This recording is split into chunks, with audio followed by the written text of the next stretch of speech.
হে WhatsApp guys, কেমন আছো সবাই? আশা করি সবাই খুব ভালো আছো। র্যান্ডম ভিডিও চ্যানেলের মুভির এক্সপ্লেনেশন সিরিজে আজকের পর্বে আমরা একটা অসাধারণ চাইনিজ সিনেমা সম্পর্কে জানতে চলেছি, যে সিনেমাটি রিলিজ পেয়েছিল 2017 সালে এবং এই সিনেমাটিকে চায়নার একটা বেস্ট ক্রাইম থ্রিলার সিনেমা হিসেবে বলা হয়ে থাকে। আর এই সিনেমাটি কিন্তু বেশ কয়েকটা ইন্টারন্যাশনাল ফেস্টিভ্যালে অ্যাওয়ার্ডও পেয়েছে, যেমন চাইনিজ ফিল্ম মিডিয়াতে অ্যাওয়ার্ড পেয়েছে। এছাড়াও জাপানের 30তম টোকিও ইন্টারন্যাশনাল ফিল্ম ফেস্টিভ্যালে এই সিনেমাটাকে স্পেশালি স্ক্রিন করে দেখানো হয়েছিল। তো যাই হোক, এই সিনেমার প্রশংসা শুনে নিশ্চয়ই বুঝতে পারছো যে সিনেমাটার কাহিনী খুবই ইউনিক হবে। আসলে সিনেমাটার কাহিনী খুব ইউনিক এবং খুবই ভালো লাগার মতো একটা কাহিনী। তো আগে আমি কোনো কিছু স্পয়েল না করে সরাসরি মূল ভিডিওতে যাই। তবে ভিডিও স্টার্ট করার পূর্বে যদি কোনো কমার্শিয়াল বিজ্ঞাপন থাকে, তোমরা জাস্ট সিম্পলি বিজ্ঞাপনটা স্কিপ করে মূল ভিডিওতে চলে যাবে। বিজ্ঞাপন দেখার কোনো প্রয়োজন নেই এবং বিজ্ঞাপন স্কিপ করার পদ্ধতিও কিন্তু আমরা অনেক ভিডিওতে বলে দিয়েছি, সে অনেক আগে থেকে বলছি। তো আমরা বিজ্ঞাপন থাকলে পে করে দিচ্ছি, না হলে মূল ভিডিওতে চলে যাচ্ছি। হ্যালো বন্ধুরা, আজ আমরা এমন একটি অ্যাপ সম্পর্কে তোমাদের বলতে চাই যে অ্যাপটির অফিসিয়াল পার্টনার হচ্ছে পিএসজি।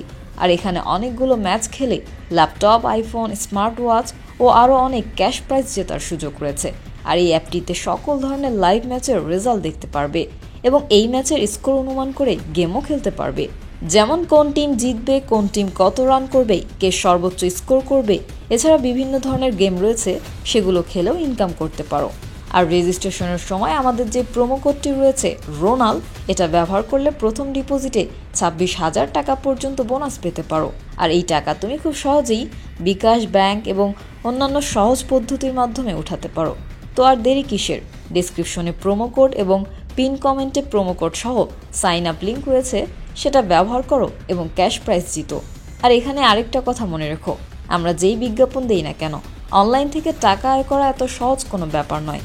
তোমরা কোনো আর্থিক ক্ষতির সম্ভাবনা রয়েছে এমন কোনো ওয়েবসাইটে যাবে না। তো চলো এবার মূল ভিডিওতে চলে যাই।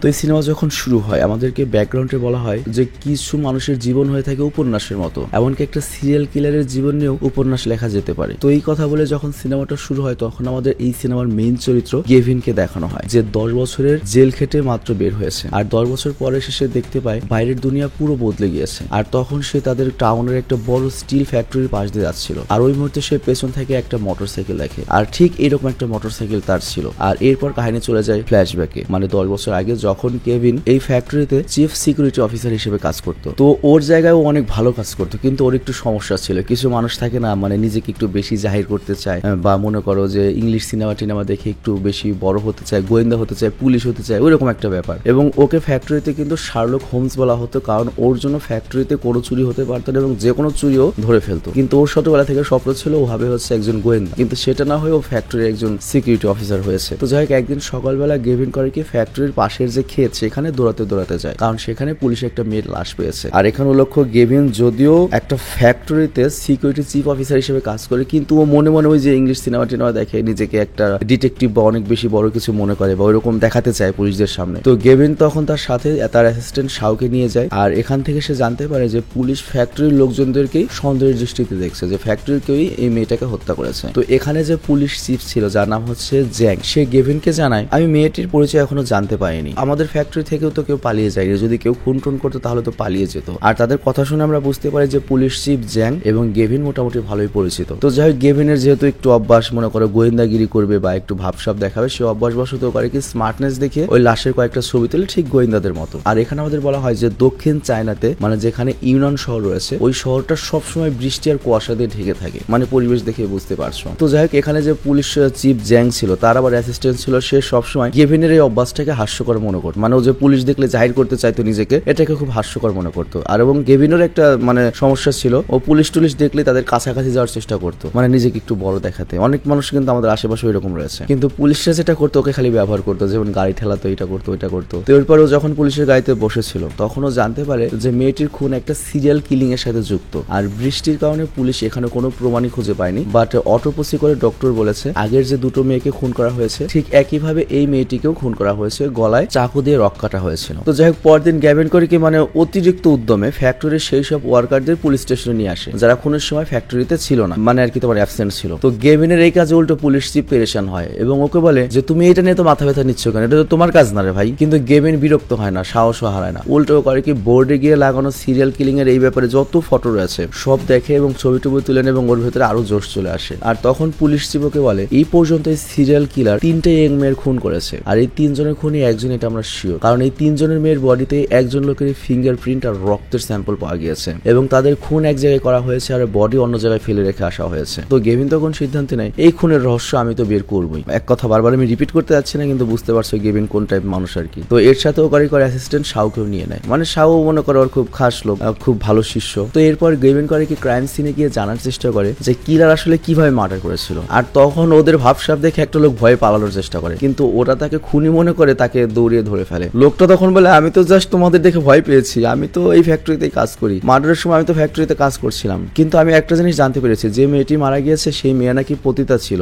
এবং ডান্স স্টেডিয়ামের পাশে তাকে প্রায় দেখা যেত। তো এই তথ্য পেয়ে গেভিন তো খুব খুশি হয় যে একটা ক্লু আমি পেয়েছি এবং গেভিন ওকে ছেড়ে দেয়। আর এরপর রাতে গেভিন যায় হচ্ছে ওই ডান্স স্টেডিয়ামের কাছে। তো গানের তালে সবাই নাচছিল আর গেভিনকে একলা দেখে মেয় নামের একটা মেয়ে ওর সাথে পরিচিত হয়ে ভাব জমানোর চেষ্টা করে। আর গেভিন তাকে দেখেই বুঝে ফেলে যে এটাও একটা পতিতা। তো ভাবে যে ওর কাছ থেকে কিছু তথ্য নেওয়া যেতে পারে, তো কাছে গিয়ে তদন্ত করা শুরু করে। যদিও গেভিনের কাজ কিন্তু এগুলো না। তো গেভিন করে কি ওই মেয়েটিকে ভিকটিমের ছবি দেখায়, মানে যে মেয়েটি মার্ডার হয়েছে তার ছবি দেখায় এবং বলে তুমি কি এই মেয়েকে কখনো দেখেছো? বাট মেয়েটা মুখ খোলে না। আর তখন গেভিন বুঝে যায় মেয়েটা কি চায়, তো এর জন্য গেভিন মেয়েটাকে কিছু টাকা দেয়। আর তখন মেয়েটি বলে 4 দিন আগে একজন অদ্ভুত লোক এসেছিল এখানে এবং এই মেয়েটির সাথে দেখা করেছে এবং সে 2বার এসেছে, এই মেয়েটির সাথে 2বারই মিট করেছে, এরপর আর কখনোই আসেনি। তবে ওর কাছে মূলত আমার যাওয়ার কথা ছিল, তবে আমি যেহেতু যাইনি জন্য আমি বেঁচে গিয়েছি। তো এরপর গেভিন ওই মেয়েটিকে বলে ওই লোকটিকে তোমার সামনে আনলে তুমি কি চিনবে? তো মেয়েটি তখন কথা বলতে চায় না, বাট গেভিন যখন আরো টাকা দেয় তখন বলে হ্যাঁ আমি চিনতে পারবো, তবে এখানে তোমাকে একটা তথ্য দিই, যে মেয়েটি মারা পড়েছে ও কিন্তু পতিতা ছিল না, ও ভালো ঘরের মেয়ে ছিল, কিন্তু ওর যৌন চাহিদা একটু বেশি ছিল। ও জাস্ট নিজের যৌন চাহিদা মেটানোর জন্য এখানে আসতো, টাকার জন্য আসতো না। তো এরপর গেভিন করে কি জ্যাং এর সাথে দেখা করে, মানে ওই পুলিশ অফিসারের সাথে, এবং মোটামুটি যেহেতু তারা পূর্ব পরিচিত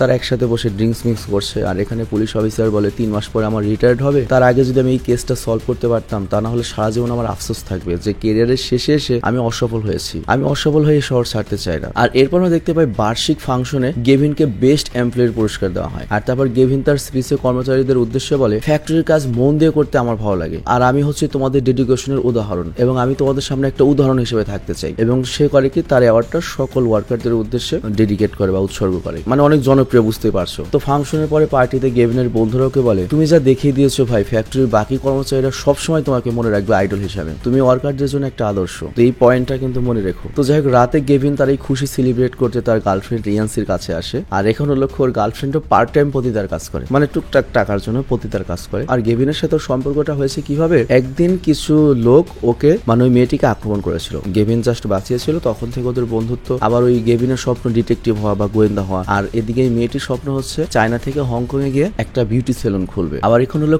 গেভিন ইয়ান্সিকে কিন্তু অনেক ভালোবাসে, ওরা মুখে মুখে প্রেমে আছে, বাট ডাইরেক্ট বিয়ের প্রপোজ করতে ভয় পায়, এমনকি ওদের মধ্যে আজ পর্যন্ত ফিজিক্যালও হয়নি, যদিও এটা একটা পতিতা মেয়ে। তো যাই হোক, পরের দিন ব্রিজের কাছে পুলিশ আরেকটা মেয়ের লাশ পায়। তো এটা দেখে পুলিশ অফিসার টেনশনে পড়ে যায়। আর সবসময়ের মতো গেভিনও এই মাতবরি করে ক্রাইম সিন আসে। তো গেভিন তখন এখানে এসে এমন একটা ভাব ধরে যেন ও একটা পুলিশ অফিসার, মনে করো পুলিশ অফিসারের যে অ্যাসিস্ট্যান্ট তার সাথে ভাব জমে বিড়ি ধরিয়ে দিতে যায়। তো এতে পুলিশ অফিসারের অ্যাসিস্ট্যান্ট রেগে যায়, খুব স্বাভাবিক একটা ব্যাপার, এবং সে গেভিনকে বলে নিজের অবস্থান মনে রাখ এবং সীমার মধ্যে থাক। কিন্তু তারপরেও গেভিন তো হার মানে না। পরের দিন গেভিন মার্কেটে দেখা হচ্ছে পুলিশ অফিসার জ্যাংকে, চিপকে, এবং গেভিন তখন চিপকে সাহায্য করতে চাই কেসে, বাট চিপ বলে তোর সাহায্য আমি কেড়ে নেবো, তুই ফ্যাক্টরিতে কাজ করিস, তুই ফ্যাক্টরিতে কাজ কর। কিন্তু গেভিন বলে দেখেন এই মাসুম মেয়েদের নিষ্ঠুরভাবে মারা হচ্ছে, এই মুহূর্তে আপনার ইগো ধরে বসে থাকা ঠিক হবে না, আমরা একসাথে মিলে কেসটা সলভ করতে পারি। তো পুলিশ চিফ তখন বলে দেখ মরে যাওয়ার সকল ভিকটিম মেয়েরে এই মার্কেটে একবার না একবার হলেও আসতো, তো এর মানে হচ্ছে কিলার ওদেরকে এখান থেকেই টার্গেট করেছিল। তো এর পরের দিন আমরা দেখি গেভিন করে কি সেই ব্রিজের নিচে গিয়ে ইনভেস্টিগেশন করা শুরু করে এবং সে তখন ময়লাতে পড়ে থাকে একটা চাবির গোছা পায়। তো এরপর গেভিন করে কি সেই চাবির গোছার ছবি তোলে এবং ফ্যাক্টরির বোর্ডের বাইরে লাগিয়ে দেয় যে কারো চাবি হারিয়েছে কিনা, লাগলে আমার সাথে যোগাযোগ করো। এবং এখানে ও গেভিনের ধারণা যে কিলার নিশ্চয়ই এই ফ্যাক্টরিতে কাজ করে। এর কারণটা হচ্ছে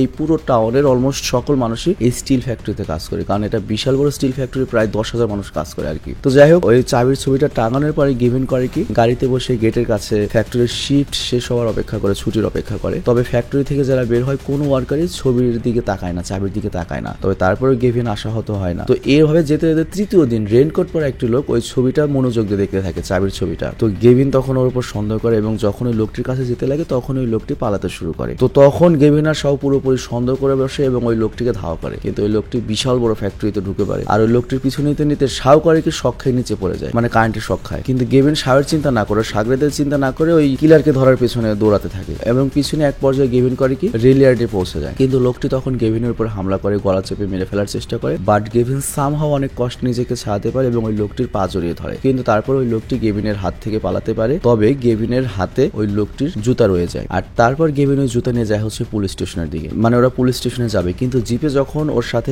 ওর সাগরেদ ছিল, ও হঠাৎ করে কথা বলতে বলতে বেহুশ হয়ে যায়। মানে ওর সাগরেদ যে কারেন্টে শক খেয়ে যে বড় কি হয়েছে এটা খেয়ালই নেই গেভিনের। তো গেভিন শাওকে নিয়ে হসপিটালে যায়, কিন্তু ডক্টর শাওকে মৃত ঘোষণা করে। তো এই কথা শুনে গেভিন তো পুরো শকড হয়ে যায় এবং সে ওই সিরিয়াল কিলারকেই তার শিষ্যের মৃত্যুর জন্য দায়ী করে এবং সে আরো খেপে যায় ওই কিলারকে সে ধরবে। আর একটা ব্যাপার ভালো হয়েছে, সেটা হচ্ছে সে নিশ্চিত হয়ে গিয়েছে ওই কিলারটি এই ফ্যাক্টরিতেই কাজ করে। তো পরদিন ফ্যাক্টরিতে গিয়ে গেভিন করে কি ভিড়ের মধ্যে দাঁড়িয়ে থাকে ওই কিলারকে ধরার চেষ্টা করে, কিন্তু যেহেতু গেভিন ওই কিলারের চেহারা কখনো দেখেনি সেজন্য তাকে খুঁজে পায় না। আর এদিকে গেভিনের গার্লফ্রেন্ড ইয়ানসি গেভিনকে তার প্রিয় জায়গা রেলওয়ে ব্রিজে দেখা করার জন্য ডাকে এবং গেভিনকে বলে আমি দ্রুত এই শহর ছেড়ে হংকং যাওয়ার কথা ভাবছি। তো চায়নার হংকং এর ব্যাপারটা আমি বুঝিয়ে বলি তোমাদের। হংকং আলাদা একটা দেশের মতোই, কিন্তু পুরোপুরি চায়নার কন্ট্রোলে। চাইনিজ মানুষদের হংকং যেতে ভিসা লাগে না, হংকং মানুষদের চাইনিজ আসতে ভিসা লাগে না। মানে চীন মনে করে একরকম দখল করে রেখেছে আলাদা একটা প্রভিন্স হিসেবে। তো যাই হোক, যখন ইয়ানসি বলে যে সে হংকং যাবে, গেভিন এই কথা শুনে তো ডিস্টার্ব হয়ে যায় এবং সে স্মৃতি হিসেবে ইয়ানসির কাছে ইয়ানসির ছবি চায়। বাট ইয়ানসি এটা ভেবে কষ্ট পায় যে ও ছবি চাচ্ছে, আমাকে আটকাচ্ছে না কেন, এবং ইয়ানসি ইমোশনাল হয়ে যায়। এবং ইয়ানসি এটাও ভাবে যে আমরা এতদিন ধরে বন্ধু, কিন্তু এখনো আমার সাথে সেক্স করেনি কেন, রিলেশনশিপে যায়নি কেন, সেক্সুয়াল রিলেশনশিপে। মানে এখানে ইয়ানসি কোনোভাবে বুঝতে পারে যে কোনোভাবেই গেভিন ওর সে একটু দূরত্ব বজায় রাখে। হয়তো গেভিন সিদ্ধান্ত নিতে ভুগে যে একটা পতিতাকে বিয়ে করা ঠিক হবে কি হবে না, কিন্তু তখন গেভিন ওকে জিজ্ঞাসা করে আচ্ছা এই শহরে যদি কোনোভাবে সেলুন খোলার সুযোগ তুমি পাও, তারপরেও কি তোমার হংকং যেতে হবে? তুই ইয়ানসি তখন চিন্তায় পড়ে যায়, কোনো উত্তর দিতে পারে না। কিন্তু গেভিন তখন করে কি নিজের টাকা দিয়ে একটা সেলুনের প্লেস ভাড়া নেয় এবং ইয়ানসিকে সেখানে সেলুন চালু করতে বলে। তো ইয়ানসিতে এই সারপ্রাইজ পেয়ে খুবই খুশি হয়, তার একসাথে আনন্দের মুহূর্ত কাটায়। তো এরপর ইয়ানসি যখন গেভিনের কাছে আসতে যায়, বুঝতে পারছো কি হবে এরপরে রাশিয়া ইউক্রেন যুদ্ধ, তখনই করে কি গেভিন দূরত্ব করার একটা বাহানা করে চলে যায়। তো ইয়ানসির কাছে এই ব্যাপারটা খুব অবাক লাগে যে আমরা এত ঘনিষ্ঠ কিন্তু আমার কাছ থেকে দূরত্ব কেন বজায় রাখি। কিন্তু গেভিন যখন ইয়ানসির সেলুন থেকে বের হয় তখন সামনের এই বারে বসে ইয়ানসির উপর নজর রাখা শুরু করে। কেন নজর রাখা শুরু করে একটু পরে বুঝবে। কিন্তু এদিকে আবার পুলিশ চিফ জেন করেছে কি গেভিনের উপরই নজর রাখা শুরু করেছে, কারণ গেভিন করে একটু মানে গ্যাঞ্জাম লাগছে। বাট তখনই পুলিশ একটা বাড়িতে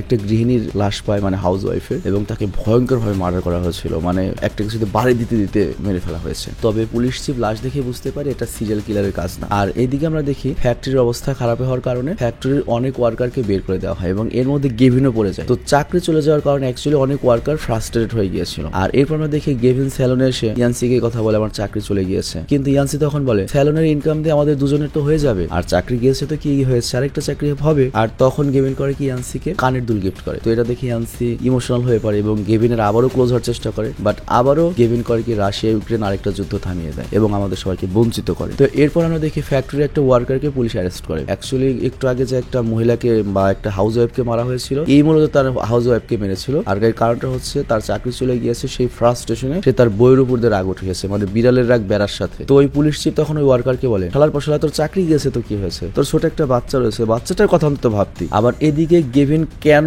ওর গার্লফ্রেন্ডকে মনে করো যে নজরে রাখছে, অ্যাকচুয়ালি গেভিন ভয় রয়েছে ওর গার্লফ্রেন্ডও যেহেতু টুকটাক একটু প্রস্টিটিউশন করে, সিরিয়াল কিলার আবার ওর গার্লফ্রেন্ডকে শিকার না বানায়। তো এই জন্য রাত ভর ইয়ানসির সেলুনের সামনে বারো বসে ইয়ানসির উপর নজর রাখতে শুরু করে। কিন্তু একদিন ইয়ানসির সেলুনে একটা অদ্ভুত টাইপ লোক আসে। আর কিছু কিছু মানুষের চেহারা থাকে না, মানে দেখলে একটু মনে করে যে সন্দেহ লাগে, যেমন আমি খুব ভালো একটা মানুষ কিন্তু আমার দেখলেই চোর লাগে সিরিয়াসলি, তো এরকম মনে করো যে আর কি। তো এটা দেখে গেভিন অ্যালার্ট হয়ে যায়, কিন্তু ওই লোকটা নর্মালি চুল কেটে সেখান থেকে বের হয়ে আসে। আর এরপর গেভিন করে ছেলেটার সম্পর্কে খোঁজ নেয় এবং ফ্যাক্টরি ডাটাবেস থেকে জানতে পারে ছেলেটার নাম হচ্ছে পিঞ্জু এবং এর আগেও বেশ কয়েকটা মেয়েদের সাথে ঝামেলা করার জন্য ওকে পিটানো দেওয়া হয়েছে। তো এর ফলে গেভিনের নজর পিঞ্জুর উপর আরো বেশি পড়ে যায়। আর পিঞ্জুর একটা আবার চাকুর দোকান রয়েছে, ফ্যাক্টরিতেও চাকরি করে আবার পার্ট টাইম চাকুর দোকানে কাজ করে। আবার ইদানিং পিঞ্জু কি প্রায় ইয়ানসির দোকানে মাথা পালিশ করতে যায়। তো এক রাতে পিঞ্জু যখন ইয়ানসির দোকান থেকে বের হয়, গেভিন তখন করে কি পিঞ্জুর পিছনে, কিন্তু পিঞ্জু ওকে ধোকা দিয়ে দেয়। আর তখন তো গেভিনের আরো সন্দেহ এবং ও করে কি দৌড়িয়ে তাড়াতাড়ি সেলুনের দিকে আসে। আর তারপর যখন ইয়ানসিকে ঠিক মতো দেখে, ও একটু মানসিক শান্তি পায়। আবার ওদিকে পিঞ্জু বোঝা যায় যে গেভিন ওকে পিছু করছে, কিন্তু কেন পিছু করছে।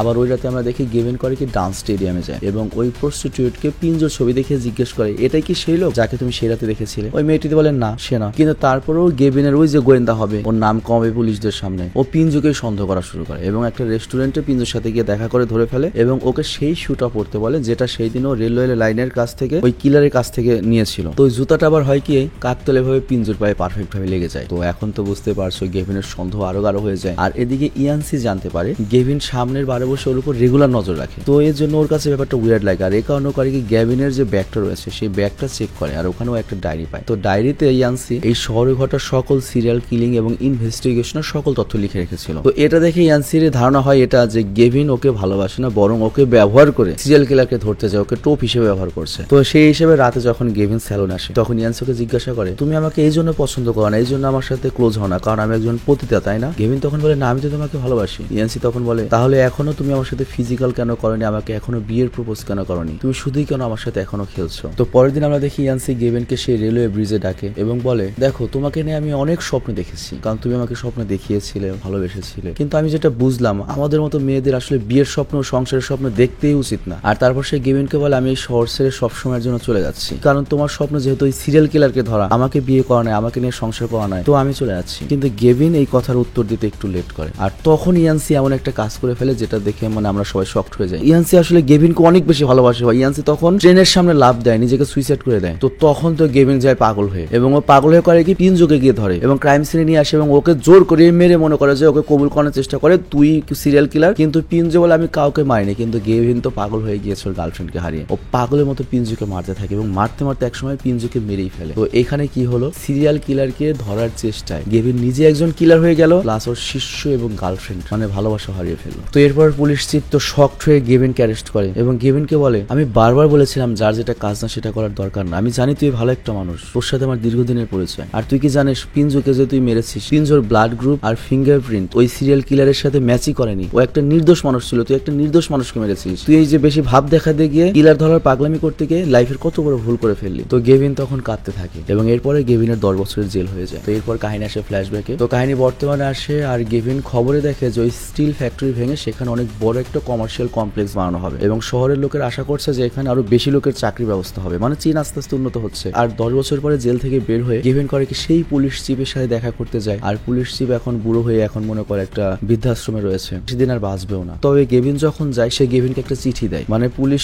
নিজেও জানতো যে গেভিন ওর সাথে দেখা করতে একদিন আসবে। তো লেটারটা পরে গেভিন শকড হয়ে যায়, কারণ সেখানে গেভিন যখন জেলে গিয়েছে তার 6 মাসের পরের একটা খবরের কাটিং ছিল। তো ওই খবরের কাটিং নিয়ে সে একটা লোকের কাছে পৌঁছায়, আর এই নিউজটা ছিল হচ্ছে একটা অ্যাক্সিডেন্টের, যেটা ওই ইউনান শহরে হয়েছিল। তো গেভিন সেই লোকটাকে জিজ্ঞাসা করে তোমার কি সেই অ্যাক্সিডেন্টের কথা মনে আছে যেটা প্রায় 10 বছর আগে হয়েছিল? লোকটি বলে হ্যাঁ, সেদিন তুফান হচ্ছিল, বৃষ্টির কারণে আমি ঠিক মতো রোড দেখতে পাচ্ছিলাম না, আমি ট্রাক নিয়ে যাচ্ছিলাম আর হুট করে কেউ আমার ট্রাকের সামনে চলে আসে, আমি তো ভয় পেয়ে ট্রাক থামিয়ে নিচে নামি, বাট দেখি লোকটা জীবিত রয়েছে বাট বাজেভাবে আহত ছিল। কিন্তু ওই লোকটা সেই অবস্থায় ট্রাকের নিচ থেকে নিজেই বাইরে আসে এবং রাস্তা ক্রস করে চলে যেতে চায়, বাট তখন আরেকটা ট্রাক এসে ওকে একবার উড়িয়ে দেয় এবং অন দ্য স্পট সে মারা যায় এবং তার চেহারা ট্রাকের চাকার তলে পড়ে পুরো ভোসকে নষ্ট হয়ে যায়। তো এই করে তার চেহারা কখনো চেনাই যায়নি এবং তার কোনো আত্মীয় স্বজন বা কোনো পরিবারও পাওয়া যায়নি, কিংবা কেউ তার মৃতদেহ ক্লেম করতেও আসেনি। তো 1 সপ্তাহ পর্যন্ত কেউ খোঁজ না আসার কারণে শেষ পর্যন্ত পুলিশরাই করে কি আমরাই করে কি ওর শেষকৃত্যের কাজটা করে ফেলি। কিন্তু ও মারা যাওয়ার আগে পুলিশ চিফ জেন করেছিল ওর ফিঙ্গারপ্রিন্ট এবং ব্লাড স্যাম্পল নিয়েছিল। তো পরে যখন ল্যাব থেকে রিপোর্ট আসে তখন পুলিশ চিফ জানতে পারে যে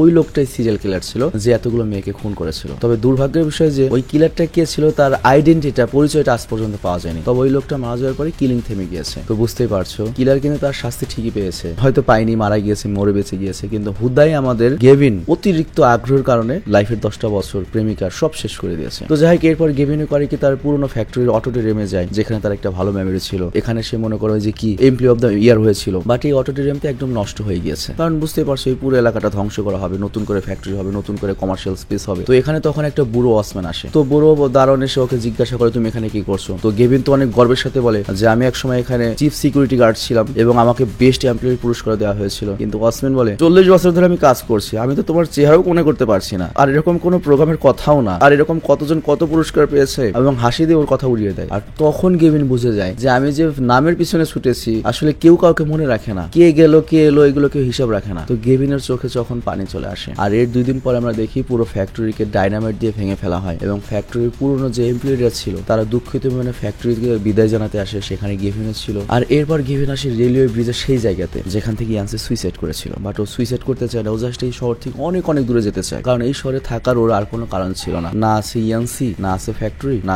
সিরিয়াল কিলিং এর কোনো কেস। এরপরও করে কি বাস স্টপে ওঠে, বাট হুট করে তখনই বাস স্টপটা নষ্ট হয়ে যায়, বাস আর চালুই হচ্ছিল না। আবার মনে করো তখন স্নোফলও শুরু হয়ে যায়, যেন এই শহরটাও যাচ্ছে না যে গেভিন এই শহর ছেড়ে যাক এবং শহর ওকে নতুন করে ওয়েলকাম করছে। আর এই দৃশ্য দেখে গেভিন দুঃখী মনে আকাশের দিকে তাকিয়ে থাকে যে কি একটা ফালতু আমার লাইফ ছিল, অথচ আমার লাইফটা সুন্দর হতে পারতো। আর এখানে এই সিনেমাটি শেষ হয়ে যায়। তো যাই হোক আমি জানি না তোমাদের কাছে সিনেমাটি কেমন লেগেছে, বাট আমি যে সিনেমা শুরুর আগে বলেছি যে সিনেমাটি বেশ কয়েকটা ক্যাটাগরিতে অ্যাওয়ার্ড পেয়েছে, আমি বিশ্বাস করি এটা অ্যাওয়ার্ড পাওয়ার যোগ্য একটা সিনেমা, খুবই বাস্তবধর্মী এবং খুবই ইউনিক টাইপের একটা সিনেমা ছিল এটি। তো যাই হোক আমি বিদায় নিচ্ছি। তোমরা ভালো থেকো, সুস্থ থেকো, এবং একটা কথাই বলবো, যার যে কাজ না সেটার মধ্যে আগ্রহ না দেখানি বুদ্ধিমানের কাজ, সিরিয়াসলি। কারণ তোমরা নিজেই প্রমাণ পেয়েছো যে গেমিংয়ের জীবন কিন্তু এই অতিরিক্ত ফালতু আগ্রহের কারণে নষ্ট হয়েছে। তো আমি বিদায় নিচ্ছি, তোমরা ভালো থেকো, নিরাপদে থেকো, সুস্থ থেকো, টেক কেয়ার, আল্লাহ হাফেজ, বাই।